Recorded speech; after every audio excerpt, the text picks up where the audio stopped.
Hello, everyone. Fun day. I had 3 podcasts for today.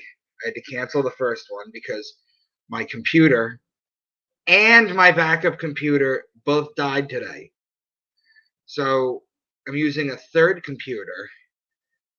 Um, just a rough day. I did a Myth Vision podcast for about 2 hours. Uh, Rough at times. But overall, I'm in a good mood. You know why? Because I've been seeing, when I mentioned it, lots and lots of comments, and not just comments, but just y'all were just telling like full blown out stories about Hatman. And like I said, if I don't know much about something, I'm gonna find someone that does. So I got Nate, the Demonologist. We're gonna go deep into Hatman. Let me just bring him on. Let's get into Hatman. Hello, brother. What's going on, buddy? It's good to be back with you guys. Yeah. Oh my God. Hold on. I look awful. Lights There, out. there we go. So, what have you been up to? Getting sick, Yeah. that kind of thing. I got COVID again, and you know how it is. But other than that, researching, just trying to, you know, research and do a better job explaining it to people. Yeah, I hear you. I hear you. I haven't had you on in a little bit, man. I like to touch I base with you know. every once in a while. So I forget what I did. I don't know if I posted a comment or if it was just Mhm. a picture or something, but like everybody was going to town. Everyone's got like a 20-minute story Yeah. on their comments about Hatman. Like so many people have seen this thing, Mhm. and a lot of people don't know what it is. And I just wanted to take us down this rabbit hole. What is the deal with Hatman? And if you can, explain to me how, because I see a lot of comments of people saying that it's a good guy. I see a lot of comments saying that it's not a good guy. I kind of get the like Mothman feel. So Yeah. maybe we can like go into Hatman a little bit and then see how it links to Mothman and then maybe explain Mothman a little Yeah. Hopefully, I can. There are two, excuse me, primary scholars in the field that touch this subject, touch on it that very deep. One's Mike Ricksecker, and the other one's my good friend Heidi Hollis. Essentially, the Hat Man is an apparition, theorized as an apparition. We'll get into that too, because there's proof, some evidence that it's not. But anyway, so imagine you're sleeping at night or you're getting ready for bed, um, and you're paralyzed. You're paralyzed from just basically the top of your head to the sole of your feet. Next thing you know, you see this shadow figure just, and you see it, it's on the wall or it's somewhere you can actually, see it. And it's sometimes he's known to be in a cloak, but for whatever reason, he's always in a wide brimmed hat. Now, other case studies that I have read where he's not just an apparition in terms of a shadow figure where it's featureless, but you do have features there that are fully developed and that there are colored eyes. Some are green, some are red. So the greatest portion of the data suggests that this is an apparition that just watches, right? Watches. However, the victimology here is quite dark. There are people that it's not just that they are being visited by a being that's a shadow figure, but it's the utter terror that it seemingly projects upon them when it's in their presence. So that's where the basis starts. What where does it originate from? We don't know. I bit. I have a imagine. question for you because Yeah. they talk about in the conspiracy community, they talk a lot about loosh, Hmm. entities siphoning loosh, or why did they Hmm. sacrifice to people? It's because these negative entities feed off of war, of angst, of fear. Yeah. Is this one of them? I believe it is. I believe it is. And this goes into the two different camps in the field.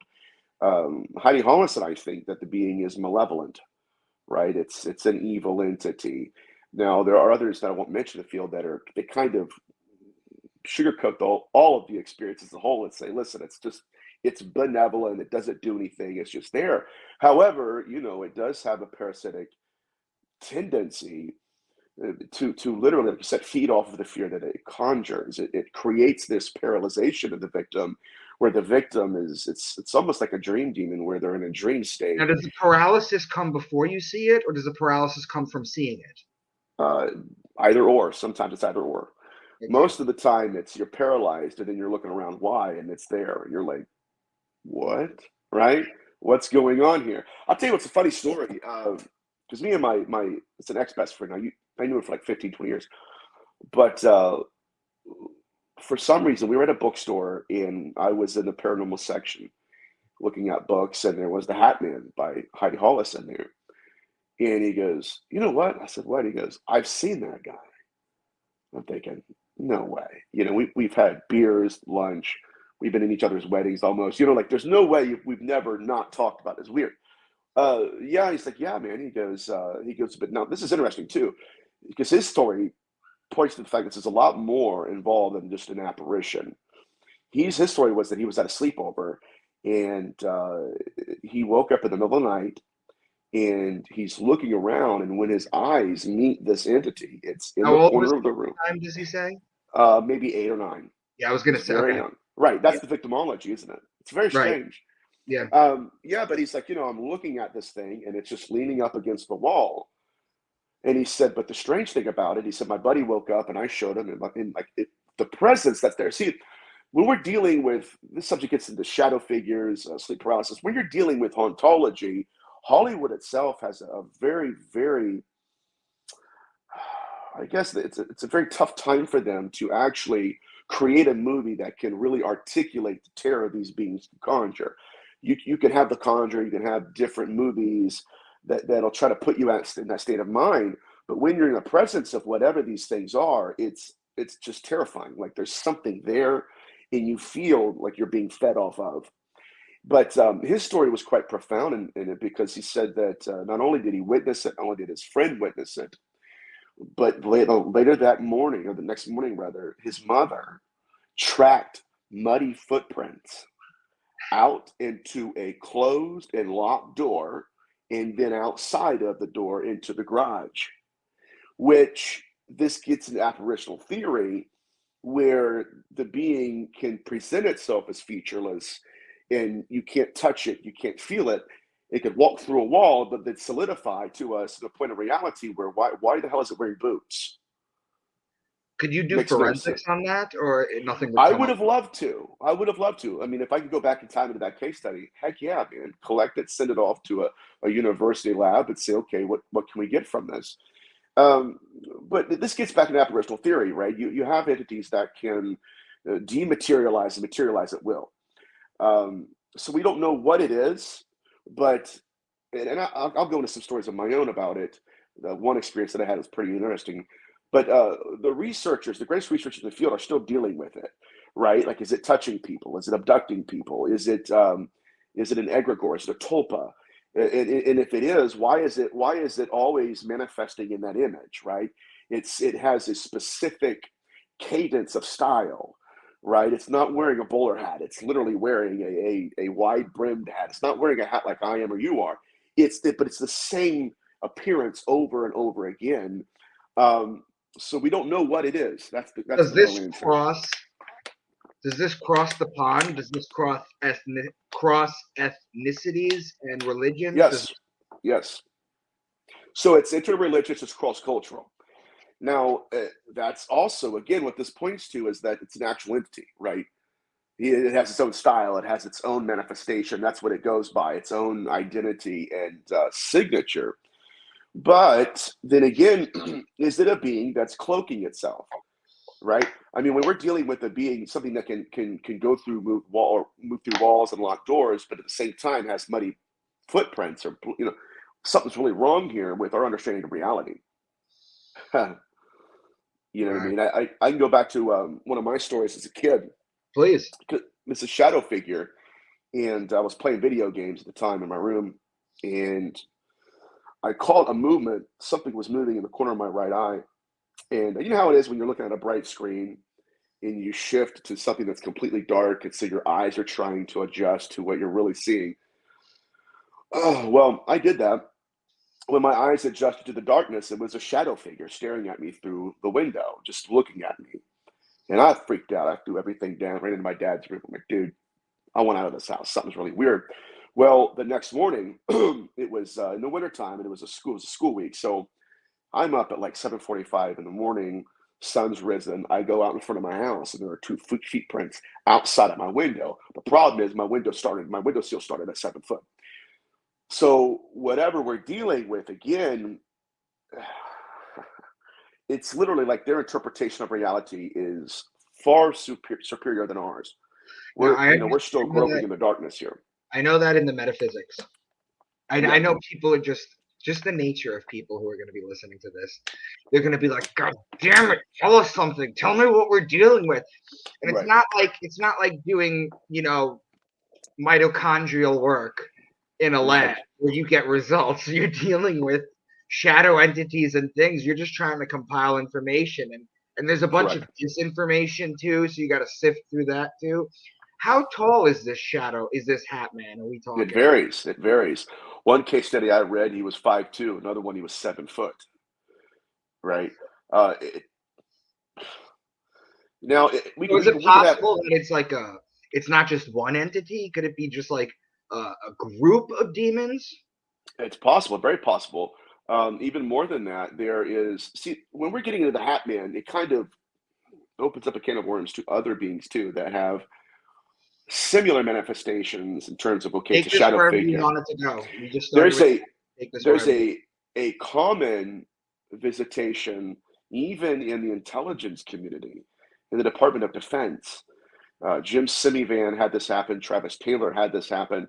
And people are going to, people know they're going to discount it. Whatever. We're just talking about victimology and experience at this point.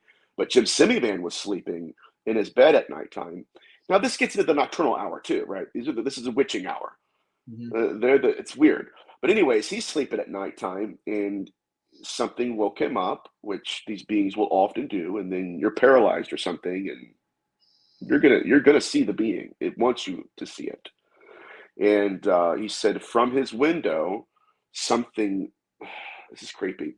It took 2 hands and pushed itself into the room. And he said when it did, it looked like the Reapers from the Lord of the Rings.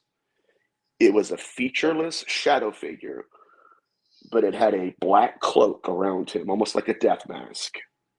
And it peered in and looked around. Now, he had no idea that once he got in contact with Travis Taylor, they're talking about case studies and whatnot, and Travis Taylor goes, did it kind of have this feature? He goes, yeah. And he's like, I've actually never told that in these podcasts, but how did you know that? He goes, because I've seen that same entity. So it's either, and we have this different case studies in demonology itself, where it's either one entity, right? Or it's literally a group of entities that share the same visual nature, which now, is even weirder. Are these violent, or they just kind of just sit there with the hat?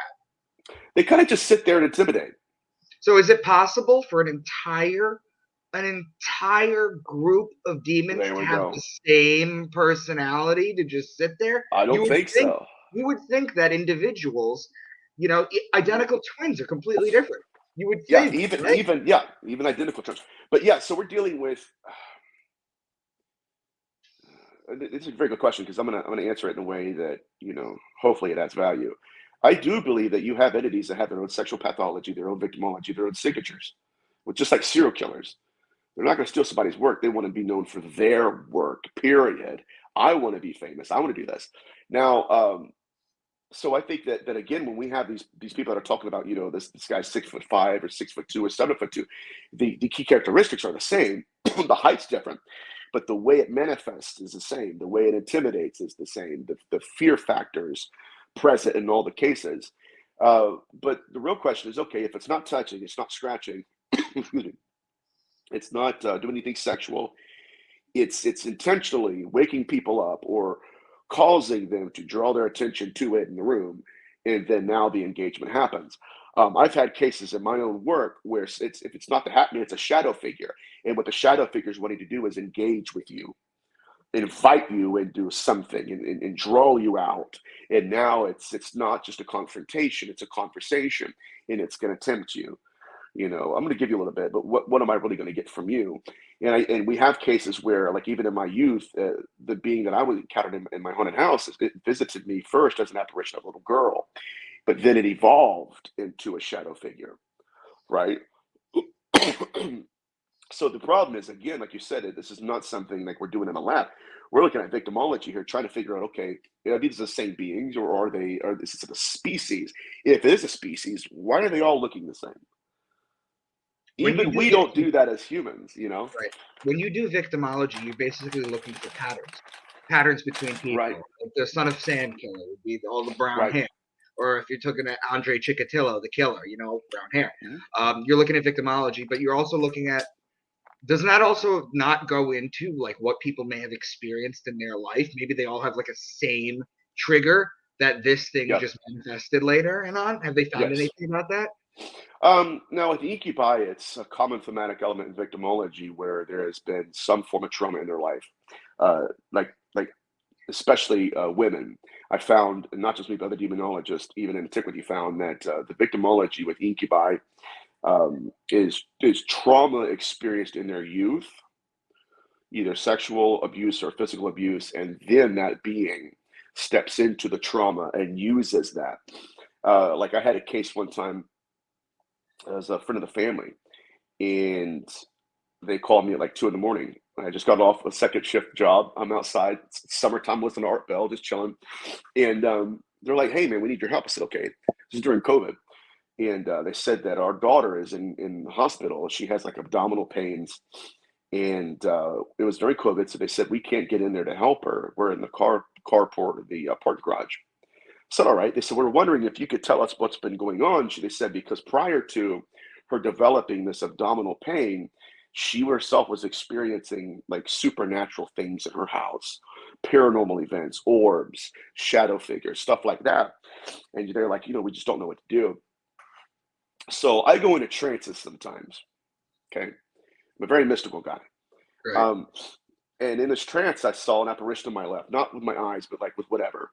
It was a guy named Dan. He smelled like cigarettes and BO. He had a mustache, and he was accused of rape. And I'm telling the biological mother this, but I'm also telling her stepfather this. I'm on speakerphone. This little girl. So I'm saying, okay, there's a guy here, but I said, there's something that happened in your daughter's life that she's never told you about. And I said, it's caused her great shame and post-traumatic stress disorder. It's just completely broken her as a woman. And I said, I could tell you what it is, but it's not my place. I said, but I would like you to do is once she gets out of the hospital, and then it's weird. I see things. I said, now I'm in your house. I see was it a fireplace? I see a green chair and a green couch, just like Do this. you draw what you see? No, No, you're not one of usually those. You're it's not one too of those. quick. You're not No, I remote. write it down though. No, I You mean I do can write it do down. remote. Okay. Yeah, remote too. It's the same thing. I just don't draw. Okay. I need to though. But anyway, so I'm telling this. They're like, "Oh my God!" They're like, "We know where that is. That's her house." Okay, I said, "Put her down on the couch and ask her, like, is there something that you really want to tell us, but you feel ashamed of it? Like, was there a traumatic event that's been weighing heavily on you that you want to get therapy?" And it's a lot of these beings, like there'll be people that actually need help, but these beings will convince them not to get it because they're using that situation, right, to further their own means. So they did that, and when they did that to her, she just started broken down, started weeping. But this gets into the pathology of some of these things. She said, absolutely. She goes, and it's something I've wanted to talk to you about, but I just didn't know how to do it. I didn't know how to start the conversation. And I've been blaming myself for it for years. She said when she was in college, she went to a party, and she didn't know the location. She didn't know anybody that was at the party, but only a friend that was going to meet her there. She said, but I got there before my friend did. She's like, so I'm there with totally new people. I'm at a new house. I don't know anybody. She goes, but I go upstairs to use the restroom. And when I do, a very drunk, larger man, she's a smaller girl, yanks her into the room and assaults her over and over and over again. Now, this is powerful. She said, no, she said, I've been holding that inside for years. She said, it's affected my friendships, my relationships, and my jobs. She goes, I had panic attacks. I have flashbacks over it. It's affected my intimacy with my husband, everything. She said, but what's so weird is there was an entity that had been, I'm still talking to her, that had been visiting me at nighttime after that took place. She said, and it was visiting me in my dreams, playing with my feet. It would move in my bed. And she said, in the nightmare that I was having, the same entity that I was fighting in that man was in the nightmare, Micah. She said it smelled like the same musk, the same personality, the same masculinity that I experienced in my life. She said, I was fighting the entity itself in my dreams. So this stuff right here, man, I'm telling you, it makes me want to drink. Because when you get into this stuff, it's like, holy cow. They are before we very. went on, I did ask if you had a beer. I didn't. No, man. We're good now. I might get some afterwards. So let me ask you this question to bring it back. That's really powerful stuff, man. Yeah. I need to understand why some people think that Hat Man is a good entity. What, like, what's the psychological pathology there? Okay. If it doesn't do anything to you, it's good. That's it. Pretty much. So it's not like he's going out there tucking people in, right, patting them on the heads, kissing them on the cheeks. No, literally, that's what we've learned to do, though, right? In this field, we've learned to deduce. It's good. Why is it good? Well, I looked at it, and I wasn't terribly afraid of it. Okay, I understand that, but why is it there? What is it doing there? Is it just watching you? Why is it watching you? And what I like to do, Mike, and not to take off with this, but what I like to do is place it into a more prosaic situation. What if that was a neighbor staring at you? Would you be okay with that? Absolutely not. But what if he just watched you? No. Then why isn't this being held under the same standards? Does it make sense? I think maybe because people assume that the default reaction would be that it would attack them, and if it doesn't, they're kind of like it's like instant Stockholm syndrome is what it is. Yep, absolutely, psychologically, absolutely. 100%. Yeah. No, go on. But yeah, so the sexual pathology in other cases is very interesting to me. Because in my book, The Skin That Crawls, I talk about how some of these beings will cause a certain situation in a life, which is what it did. It caused it to happen. And then it used that situation to step in as a portal into that person's life. And now it has negative emotions to work with, right? It has now it's like, okay, now I can feed off of this even more. It's serial killer pathology, 100%. I'm gonna ask you a difficult question. Yep. And I'm gonna expect an immediate answer. No, I'm just kidding. Isn't that how it always is in shows? So let's say hypothetically, these beings either feed off of or cause negative emotion. Okay. From what we can gather, it's safe to say that they feed off of negative emotion, right? But isn't emotion and intention and all that kind of stuff something in our dimension? So are we saying that these entities, before they come into our dimension to feed off of that, can sense emotion through a different dimension? Yes, Micah. Look, man, this is where we're at.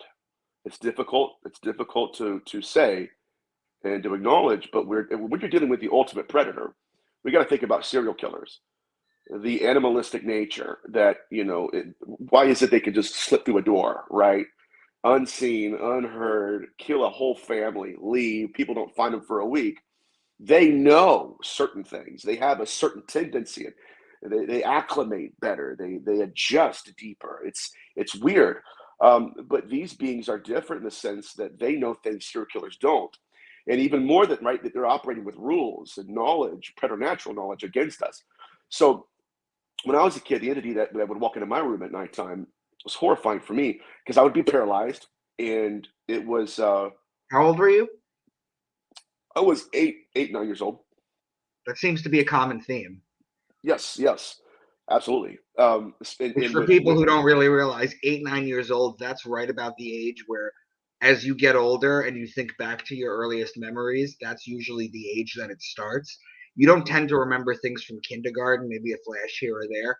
But as you get to like 8 or 9 and your brain starts to develop a little bit more, that's kind of when things start to stick. So maybe that happens for a reason. yes, and now with the incubi phenomenon, even with the UFO abduction phenomenon, these beings will start molding the woman, the female, at 12, 13 when they hit puberty, right? Right. And they start to monitor their fertility and everything. These are very sick things. And I hate, as a demonologist, we got to cover it, but it's really disturbing stuff. But yeah, so again, what we're dealing with is something that has a preternatural knowledge of what's occurring. So when I was a kid, uh, my first experience was at the open house before my parents even bought the home. My dad's like, "Hey, man, this is going to be your room soon, so kind of get everything in your mind where you're going to put everything." And when I first walked in the room, I smelled something. Like there was nothing in it. It was just one bed in the corner of the room. You Was could, it sulfur? something like that. Yeah. Yep. Sulfur slash a corpse, something, people interpret it differently, but it's the same thing, and again, it wasn't like there was something biological in the room, right? There was not a rotten, It wasn't even like cheeseburger. you were like smelling Right. it either. It was just kind of like It's it was there. just there. It was just Right. there. So weird. So weird. Now, in my tradition as growing up, there were ministers, which this is interesting too. There was one guy from Africa who it, I have a lot of issues with what I grew up in, so we won't even touch that. But anyways, one of the things that was so fascinating was they would have these guys that would come from Africa, and they were like they were like monks, dude. They would go out for months at a time, and they would fast, they would meditate, all this stuff. But they would talk to people, and as they're talking to them, there would be some kind of supernatural stench, and they would identify that as a spirit or consciousness or some kind of negative entity. This one's cancer, and then it would lead them on what they're dealing with. I don't know what. Anyways, so moving forward, when I was a kid, that's what I first encountered. Was just this supernatural stench in the room. But For people who wonder why I knew it was sulfur, let me just throw this mhm, out there real quick. mhm, Demons have been associated with the smell of sulfur. Like a really nasty fart or just a really, really, real yeah, like when you light a match and then you blow it out, just that smell, just the sulfur and just that negative.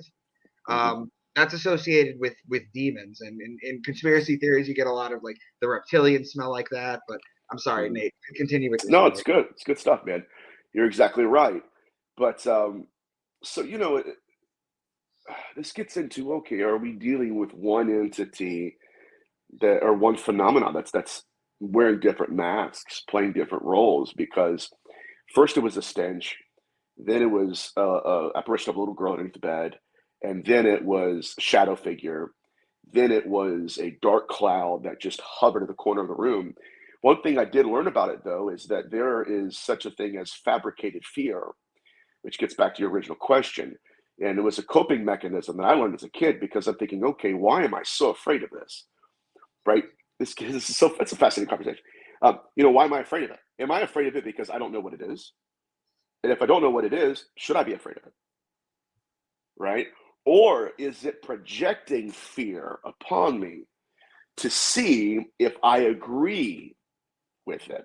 Oh, yeah, I should be afraid, and I am. And once that tacit agreement comes, then it's got its hooks in you, and now it's like, okay, this is an entity now. It's going to keep manifesting and building. So So our emotions are interdimensional. I believe that 100%, 100%. Now, I think theirs are too, or at least whatever they're fabricating in us is real. Right. Now, this is awesome. You're going to love this, dude. I got a phone call from a researcher named Michelle DeVries, and she's working with a guy named Dr. Jerry Marzinski. He's a clinical psychologist for like 35 years. And he's got some really interesting takes on parasites, where, like, even in the mental health field, it's not just schizophrenia, right? You can, because I watched the very end of your show earlier, right? So I can't believe that was recommended. I would never recommend that to that individual. But you know, but his research is saying that when you're dealing with an entity that has a supernatural knowledge of events, even stuff that the person themselves would never have any knowledge of, they know things, right? It's almost, that's what we're dealing with, right? Something is existing outside of us and outside of this dimension, and it's using us for some reason. Now, when we talk about being outside this dimension, it's important for people to understand this in a theoretical sense and in a quantum physics kind of sense. Right. When we're saying outside of this dimension, we're not saying that it's coming from out there somewhere. It's existing literally here. Yep. Sometimes it manifests, sometimes it doesn't. Everything is existing at the same time. Interdimensional, it's in the same location, is what we're talking about here. Absolutely. And we also have case studies where you can have two people in the same house in different areas of the house and see the same entity at the same time. Yeah, absolutely. Which is incredible when you think about it, because it's like, what a, you know, like I said before, you have these serial killers that are super successful, but it's not until you sit across from somebody who really has an attachment, you start to realize, oh my God. Oh my God. It's like Paulino had a case. He was in the seminary, and he was dealing with a possessed person. He was Who is with this? his Paulino, Okay. and he tells the story. It's incredible. But he said that he was performing an exorcism with a couple of priests at the seminary, and in his mind, he thought, "This is baloney. Don't believe any of it." They picked up And on when it. he, oh my God, Micah, that dude snatched to attention, and it began to speak in perfect Malay, dead language. And this is what he said to him: "I was there when your dad killed himself, and I made him pull the trigger." Dude, that's creepy. Well, again, this Yeah. is what we're dealing with. Again, it's, I know it gives me chills, but what we're dealing with, That's the sort of when you watch The Exorcist and Linda yeah, Blair is out there just getting into your deepest, darkest fears and thoughts. In The Conjuring, yeah, and I hate to throw movies out there, but even in Constantine, the same yeah, kind of thing. They know your deepest shit and they yeah. will use it on you. Oh, 100%. And I did this on the Leap project the other day. Is they also have a profound knowledge of the afterlife. They know who died, how they died, what they were wearing when they died, who will die, when they will die. That is, it's Well, you have to remember if they're interdimensional, time doesn't exist for right, them the same way that it right, does. Time is malleable. You can see the future and the present as just like a rubber band. Whereas the right. only reason we can exist in flesh and blood and everything is because time is moving one direction. If Mhm. time could move back and forth, we could not exist as what you would call material. So Right. these entities, of course, they understand. They could go back in time or forward in time. It doesn't Yep. even matter. Once you leave this dimension, time is a dimensional thing for this dimension. That's what it is. The way that it runs forward. Yeah, they're looking from a macro perspective now. Yeah. You know what I mean? There's You can everything see there. the timeline. And you know what's so interesting though? It's not just their knowledge; it's their willingness to demonstrate it. You ever see when you have an iPhone? Yeah. You ever take a video? Yes. Obviously. Okay. When you're done taking the video and you go back to watch it, you see how it's broken up into clips? Right. Little tiny segments, Hmm. fractions of everything. That's what Hmm. it's like in a different dimension. You can see from the beginning to the end, you see them Hmm. in fragments, you just insert yourself in a specific place. That's how it goes. Right. Right. It's so interesting too. I mean, it's literally them using that as a bully pulpit with us. Oh, really? You think this is not real? Well, let me give you something to deal with. And then it's psychological warfare at that point, because it you know, I mean, Paul talks about it. He talked about it at the excerpt conference when dealing with possession and UFO abduction. He was in tears, man. Like he was moved, because it's like, okay, it's like the serial killer pathology. You know, when psychopathology, it doesn't care. It'll hurt you and enjoy it, and that's what a lot of these beings seem to like. even if it's not okay, they touch me. No, like what's going on in your mind? What's going on, right? What's going on? So that's what we're really dealing with, or it's all over demonological works. But my question is, okay, are these beings one and the same? And so the Hat Man and the beings that wear the cloak and that, are they the same beings? And are we being hoodwinked by propagandizing? What are they? I think it's just this. I think it's just that. What if it's all of the above? That's what right? I'm thinking, but I don't know. Because they could be one thing, right? They could Right. like at the end of the day, people don't understand this. There is always a right and a wrong answer. Mhm. Just because you didn't know or you couldn't know the right answer at the time doesn't mean that there wasn't one. Okay, so Correct. these things could be something, but because maybe groupthink and demonologists say this is what these things are, they could adopt Right. those features in order to just play along. That's the scariest part of this phenomenon, right? Play in the role, and these beings have done that over and over again. Just like the little girl apparition. I'm an 8-year-old kid. It's a 7-year-old girl. Hey, want to go play? It's Like the want to ring. hang out? It's the ring. It's the story of the ring. Hmm. Take me through because this brought me to just the idea of a creature that people see. It scares people. People think it's good. It tells the future or this and that. Take me through the Mothman phenomenon. For people who are too young who don't remember the movie with Richard Gere, Oh yeah. tell me how. I mean, it's Hollywood, but take me through how accurate that was, and just take me through the pathology through the Mothman. Good, evil, the whole thing. Uh, so the witnesses that experienced this being, he was a 7-foot Mothman. He's got wings that are wrapped around his back, and when he would flap his wings to go into the air, it would dust would be created. The victim and the witness is freaking the hell out. She's putting her kid, but she actually dropped her kid. One of the witnesses dropped her kid, threw him in the car, peeled out. It's chasing her. It's landing on her hood, scratching her, going. So there's tangible evidence, at least. There's not just victimology and witnesses. There's the car hood with the talon scratches, if you will, that are going down it. But he never hurt anybody. Right. And he didn't, and it wasn't. No, this wasn't a being that we would even hypothesize. Okay, there was a fabrication of fear there. This was primarily in West Virginia too, from what I remember. Right. Point Pleasant, West Virginia, Gallipolis, Ohio, that area. The primary research was obvious. Everybody knows John Keel. He was a demonologist / UFO researcher. But the preternatural aspect of the Mothman really isn't centered around his visitation in terms of, okay, they experienced the Mothman. When he was there, he was almost like an omen, right, to that local community. And what was something happening, bad was about to happen. He was almost there to right? warn them. Exactly right. Exactly right. And so while John Keel was traveling from, Ohio, Southern Ohio, what he was doing was he was going from New York City, still in New York City, flying out or driving out rather. He didn't fly. He drove to Gallipolis, Point Pleasant, West Virginia, and he would go to Point Pleasant. He would investigate. He would talk to Mary Hire, I think her name was, and she was a secretary there. And she said, "Okay, what's going on? What are the town people saying?"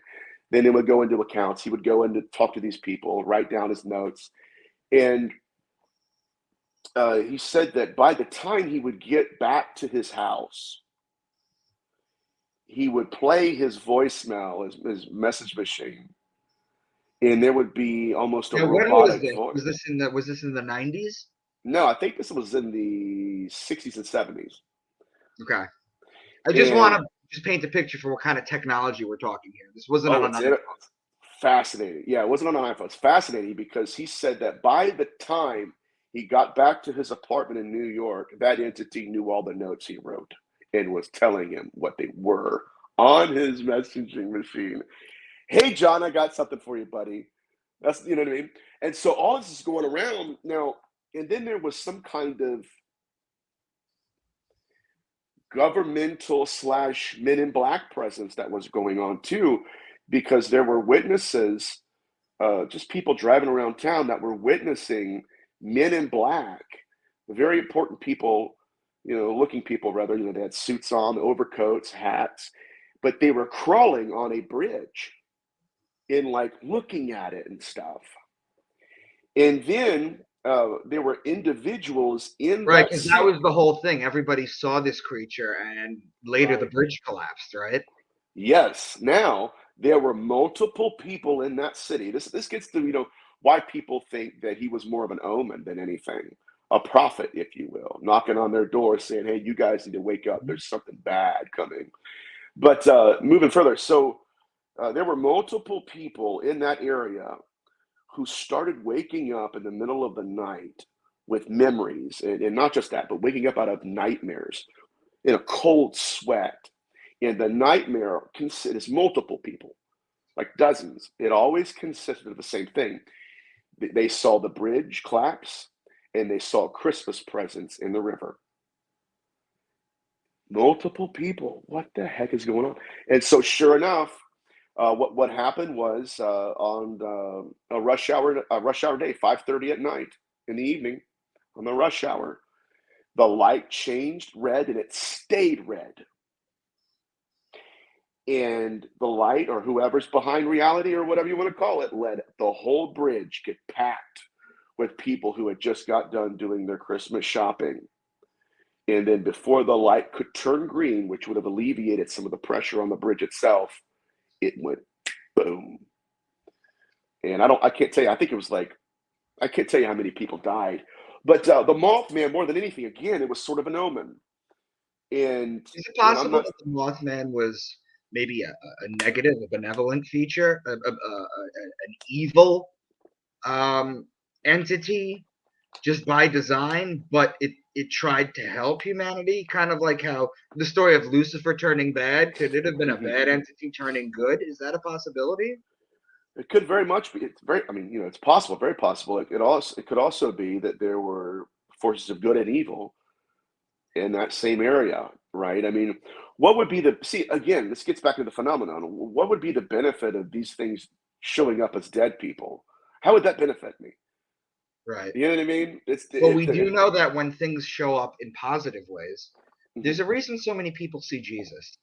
Okay, Yeah. I talk about how Jesus is just the Son, and Jesus is not real, and my work shows that. Mhm. But there's reasons so many people see Jesus, or they see their parents, their dead parents or dead grandparents, or a dog they used to have. There's a reason. It's because when a positive entity comes, it's not going to show you itself, because that'll scare the shit out of you. Because you're not Oh, familiar with well, it, it's new, and we fear the unknown. What it's going to do is it's going to come to you as something that you love that can calm you, something that's going to be very peaceful. It's not the spirit of your, I hate to tell you this, right. but if you happen to see dead parents, if you have a near death experience, it's not them. These are just entities that are coming to We just got to do a show on that, man, because that's a fascinating thought. Because speaking of good and bad, we have case studies of these beings, like I said, mimicking the apparitions of the dead, and not to you, like you said, it's not. It is sometimes it is good. It's benevolent. Other times, they'll hold people out for 35 years, thinking that's my dear Aunt Edna, up until that being starts to really work and say, "Hey, as dear Aunt Edna, I want you to go do something for me." I was listening to Barry Fitzgerald and Steve Mayer the other day. Fitzgerald was talking about a gentleman who went to a psychic, and the psychic says, "I'm contacting your mother." And so, these beings knowing a lot, knowing more, right, about the timeline and everything, starts giving him information that only his mother would have known. And so, for the next 26 years of this man's adult life, he's contacting his dead mother until one day his dead mother tells him to do something she would have never, ever even thought of telling him to do. And then he starts questioning. Then he realizes, oh my God, for 26 years I've been duped. wow. Is it possible that these entities? So we talk about the Akashic records, right? We Yeah. talk about that being a ethereal book, so to speak, that you can kind Mhm. of. Oh, we know Edgar Casey acknowledged it and read from it and such. It's sort of just every thought, intention, and conversation, words that have Mhm. ever been uttered by anything on this planet. It's in a recorded place. And do we think that these negative entities have access to it? How else would they? How else would they know the deepest, darkest? Well, there's two. hypotheses that I've been working with as of late. Either they are reading reality or they're creating it. Either these beings, like with Betty Luga, either they knew when her children were going to die just because they read these records, or read eternity. Oh my God, they're gonna die, right? Or Or because they they can see time outside of time. right, or they caused the deaths themselves, which is a dark corner. Yeah, That I'm not because ready if for they that can, one. right, because it gets back to, okay, are they influencing my perception of reality, or are they creating new reality? Are they creating something that I'm looking at, or are they influencing what or my perception will be? So it's all interesting, but we Right. don't know yet. We don't know enough about it yet. We So what we need is I'm yeah, gonna finish with this question. okay. Um, when we take hallucinogenics, right? Mhm, Sometimes you have something known as a bad trip. mhm, Is that us? Because we've seen our brain through fMRI machines, how they light mhm. up like Christmas trees when you're on hallucinogenics. Is it possible that when you have a bad trip, that you're accessing the ethereal world? It's very possible. Now, there's two leading figures in my mind. One's pretty ancient, the other's modern. Terrence McKenna, obviously. McKenna would His do trips brother. and stuff. I love him too. He's a beast. I wish he was still alive. Um, but he talks about, okay, you're gonna meet jesters, or you're gonna meet the elves and stuff. The Uh, mechanical elves, by the way, for people who want to know what that is, that's when you do a DMT trip. When you get to that dimension, the mechanical elves are there. They're little David the gnome like things. That's what they basically are. But go on. mhm. Yeah. So, is the drug itself? Is it assisting and aiding our ability to be more conscious? Which so if consciousness is not localized to the brain, is it making us more conscious of reality? It's happening to the brain because it's a receiver, right? But it is our consciousness Right. stretching itself out. Now, another figure that is often overlooked because people just either don't know about it or they don't care is a Brahma the Mage. He was a magician, huge influence on Crowley, Jack Parsons, Eliphas Levi, the occultists. But a Brahma the When Mage, was he alive? I think it was the 16th century. I was gonna say because Levi was the late 1800s, Crowley was the early 1900s. So wow, Yeah, this guy's from the okay. Go on. yeah, he was a beast, dude. So what he would do is he would go all around the world. He was kind of a debunker, but he really wasn't debunking people to debunk them. He was a searcher of knowledge and truth. Right. He wanted to transcend this microcosm and become something more. That was his pure. It was pure, His intentions were pure. So, anyways, he would go around. He'd go to Africa. Okay, who's your greatest witch doctor? Let me see what he could do. Finally, he landed with a woman. I forget where she was, but she was about 29, 30 years old, and she was renowned for leaving her body and visiting these other worlds. And so he said, okay, he goes, I want to take what you're taking. It was a hallucinogen. Would she go? Oh, she was taking a hallucinogen. This is fascinating. Yeah. And so she gave it to him, and he recorded in his diary. He's like, I left my body and I met other beings. I met other people. I saw colors that I've never seen in this world. And he records. So amazing, dude. You got to get the book. Anyways, um, so then he gets back into his body, and she tells him, didn't you have a good out of body experience? And he said, absolutely. He goes, but I want to see you take it because I want to see you leave your body. But it was an hallucinogen. So she took it, and she comes back Do you happy. happen to know what hallucinogen it was? I do not. I do Okay. not. Now, it reminds me of something else. Anyways, it was a hallucinogen, but they both met the same beings, is where I'm going with, right? So, even more than that, there is in the book Eros and Evil by Ariel Masters. It's about witchcraft and sorcery in the Middle Ages. There is a Belgian anthropologist, and he doesn't say the name, but this is the worst anecdotal story ever. I get it. But anyways, this Belgian anthropologist had come in contact with a very ancient ritual. It was a witchcraft, and he got the different ingredients, mixed them together, and he took it and he ingested it, and bam! Now he's talking to beings. that were giving him instructions, just like they were giving the witches. So now I think the real question again is this assisting consciousness Right. to emerge new dimensions, Well, or is it? when you hear these stories about, or you could speak in specifics to these particular stories, when you're talking about these conversations with dimensions, beings in other dimensions, are we talking about like, because you do retain when you're on a hallucinogenic, you do retain a sense of self. You don't go completely out there. Like you can have a conversation with your friend, even though his head looks like a squirrel. But like, you know what I mean? Are we talking out loud, or are these telepathic? It's very good. At least telepathic. That's what I'll say. I'll also say this. I don't think that you would need these hallucinogens to have these experiences with the same beings. I remember like 10, 15 years ago, before I was even in the field researching any of this, I woke up in the morning, daylight. I wake up, I'm looking around the room, and I look to my left, and people are gonna say I'm crazy. That's fine. There was a gnome about this big.